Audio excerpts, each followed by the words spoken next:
"She's just eye candy for Trump." Those were Joy Behar's words about Karoline Leavitt. But Leavitt didn't just get mad, she got even. Her response? A lawsuit that's turned The View upside down. Now, Joy Behar's facing the consequences of her words. But as we dug deeper, we realized this story goes way beyond one catty comment. It's exposing the rot at the heart of daytime TV. Joy Behar's latest controversial statement on The View has ignited a firestorm of outrage, pushing the boundaries of acceptable discourse even for a show known for its heated debates. The veteran co-host, no stranger to stirring up controversy, made remarks about rising Republican star Karoline Leavitt that left viewers and industry insiders alike stunned. Behar, who's been a fixture on The View since its inception in 1997, has a long history of making polarizing comments. But this time, she may have gone too far. During a segment discussing young politicians making waves in Washington, Behar dismissed Leavitt's achievements, saying, "She's just a pretty face parroting talking points." These Gen Z conservatives think they can outsmart us with their TikTok videos and catchy slogans, but they lack the substance to back it up. The studio audience's gasp was audible and the tension on set was palpable. Behar's co-hosts exchanged uncomfortable glances, clearly caught off guard by the harshness of her words. But it was what came next that truly crossed the line. Behar continued, "I mean, come on, does anyone really believe this girl has original thoughts in her head? She's probably got some old white guy pulling her strings behind the scenes." The reaction was swift and fierce. Social media exploded with outrage, with viewers from across the political spectrum condemning Behar's words as sexist and ageist. Hashtags like #FireJoyBehar and #StandWithCaroline began trending within hours. Even longtime fans of The View expressed their disappointment, with many vowing to boycott the show until action was taken. Behind the scenes at ABC, executives were scrambling to contain the fallout. Emergency meetings were called, and crisis management teams were brought in to assess the damage. The View's ratings, which had been steady for years, took an immediate hit as loyal viewers tuned out in protest. Media analysts weighed in on the potential consequences for Behar and The View. TV critic Sandra Martinez commented, "This isn't just another day of daytime drama. Behar's comments reflect a deeper issue of how women in politics are portrayed and dismissed based on their age and appearance. It's particularly egregious coming from a show that claims to empower women." Political commentator James Reynolds added, "The irony here is palpable. Behar, who's built a career on speaking her mind, has fallen into the very trap of ageism and sexism that she's often rallied against. This could be a watershed moment for accountability in daytime television." As the controversy raged on, all eyes turned to Karoline Leavitt for her response. The young congresswoman's reaction was a masterclass in grace under fire. In a video posted to her social media accounts, Leavitt addressed Behar's comments directly. "I'm disappointed but not surprised by Joy Behar's remarks." This kind of dismissive attitude towards young women in politics is exactly why I ran for office. My ideas and my work speak for themselves. I invite Ms. Behar to debate me on policy any day if she's up for the challenge. Leavitt's calm and collected response only served to highlight the contrast between her professionalism and Behar's inflammatory rhetoric. Support for the congresswoman surged, with many praising her for taking the high road while still standing her ground. The fallout from Behar's comments continued to grow, with advertisers beginning to pull their sponsorships from The View. ABC executives, realizing the severity of the situation, issued a public statement condemning Behar's remarks and announcing an internal review of the incident. As pressure mounted, speculation began to swirl about Behar's future on the show. Industry insiders whispered about closed-door meetings and heated arguments between Behar and network executives. The once untouchable co-host suddenly found herself on shaky ground as ABC executives scrambled to contain the fallout from Joy Behar's inflammatory remarks. Karoline Leavitt was preparing a counterattack that would send shockwaves through the media landscape. The 27-year-old political strategist, known for her sharp wit and media savvy, wasn't about to let this slight go unanswered. Leavitt's background as Donald Trump's former press secretary had equipped her with the tools to navigate even the most treacherous waters of public discourse. But no one could have predicted the devastating precision of her response. While The View's producers may have hoped the controversy would blow over, Leavitt was just getting started. She called a press conference that would prove to be a masterclass in political maneuvering. As cameras rolled and reporters leaned in, Leavitt didn't just defend herself. She went on the offensive, exposing the glaring hypocrisy at the heart of The View's brand. The View can't claim to support women while tearing them down in the same breath, Leavitt declared, her voice steady and her gaze unflinching. The room fell silent as the weight of her words sank in. This wasn't just about responding to insults. It was a calculated move that threatened to unravel the very fabric of the long-running talk show.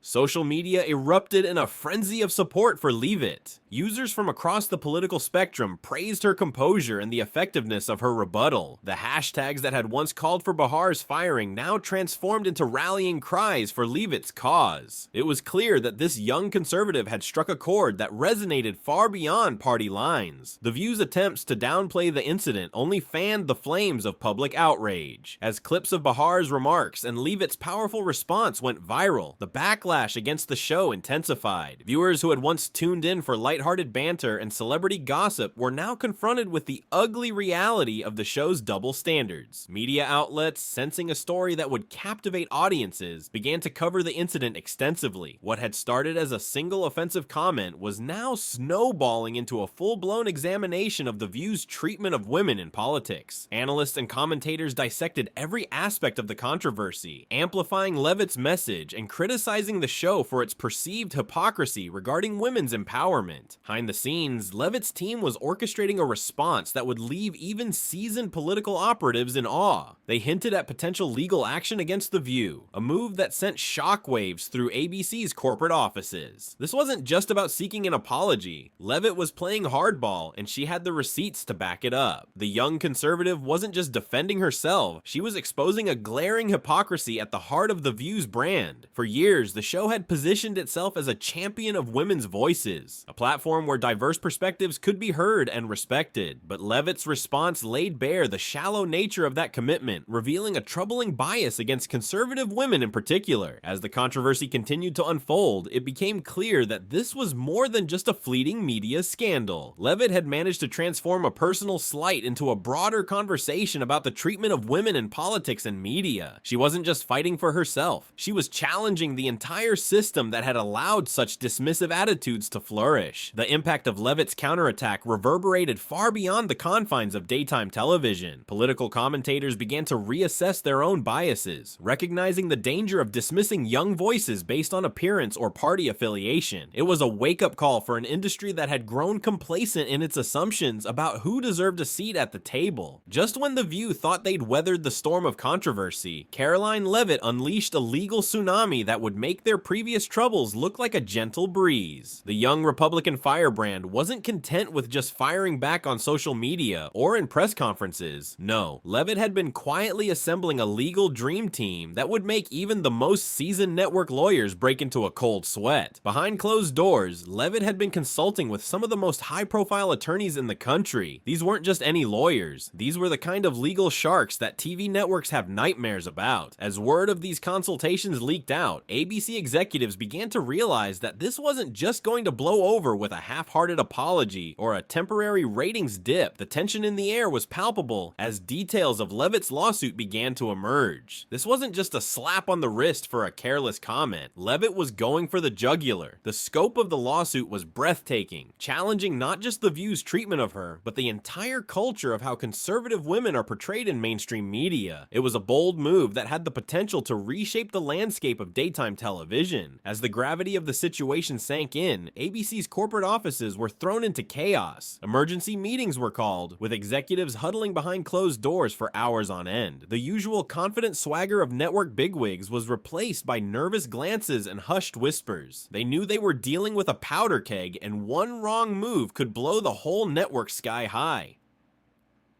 Legal experts began weighing in on the merits of Leavitt's case, and their assessments sent shockwaves through the industry. This wasn't just some frivolous lawsuit. Leavitt had a real case that could challenge the boundaries of free speech and media accountability. One prominent media law professor stated, "This lawsuit has the potential to set a new precedent for how networks handle political commentary, especially when it comes to personal attacks on public figures." The View's co-hosts found themselves in an uncomfortable position as they tried to navigate the on-air tension created by the lawsuit. Awkward silences and stilted conversations replaced the usual lively banter. Behar, in particular, seemed to be walking on eggshells, her usual sharp tongue noticeably dulled. The other hosts struggled to find the right balance between supporting their colleague and distancing themselves from the controversy. But the real blow came when advertisers started jumping ship faster than rats from a sinking vessel. Major brands that had been staples of The View's commercial breaks for years suddenly found themselves reassessing their marketing strategies. It was corporate speak for, "We don't want to touch this mess with a 10-foot pole." The exodus of advertisers sent a clear message. The court of public opinion was turning against The View, and companies weren't willing to risk their reputations by association. As more details of the lawsuit came to light, public opinion began to shift dramatically. Social media, once a battleground of divided opinions, started to coalesce around Leavitt. People who had never given her a second thought before were now rallying to her cause. It wasn't just about politics anymore. It was about fairness, respect, and holding the media accountable for their words. The lawsuit itself was a masterclass in legal strategy. Leavitt wasn't just suing for defamation, she was challenging the very foundation of how The View operated. She alleged a pattern of discriminatory behavior against conservative women, citing numerous instances where guests and co-hosts had been treated unfairly based on their political beliefs. But the real kicker was the demand for a complete overhaul of The View's editorial process, including mandatory diversity training that would cover political viewpoints as well as race and gender. As The View's legal team scrambled to contain the fallout from Leavitt's lawsuit, they failed to notice the ticking time bomb right under their noses. The show's once loyal audience was about to unleash a revolt that would make even the most seasoned TV executives question everything they thought they knew about viewer loyalty. For years, The View had weathered its fair share of controversies. From heated political debates to celebrity guest mishaps, the show had always managed to bounce back. But this time was different. The Leavitt controversy had struck a nerve with viewers, and they weren't about to let it slide. Within hours of Behar's comments, social media exploded with outrage. Longtime fans of The View took to Twitter, Facebook, and Instagram to share their personal stories of disappointment and betrayal. These weren't just casual viewers. These were die-hard fans who had been tuning in religiously for years, sometimes decades. One viewer, Sarah, a 45-year-old mother of 3, posted a heartfelt message that quickly went viral. "I've watched The View every day for the last 15 years. It's been my escape, my connection to the world. But after what Joy said about Karoline Leavitt, I just can't support this show anymore. It doesn't represent my values." Sarah's sentiment was echoed by thousands of others. The View's social media pages were flooded with comments from viewers expressing their frustration with the show's treatment of conservative women. Many felt that The View had lost touch with its audience, becoming an echo chamber that no longer welcomed diverse viewpoints. As the backlash grew, organized social media campaigns began to emerge. Hashtags like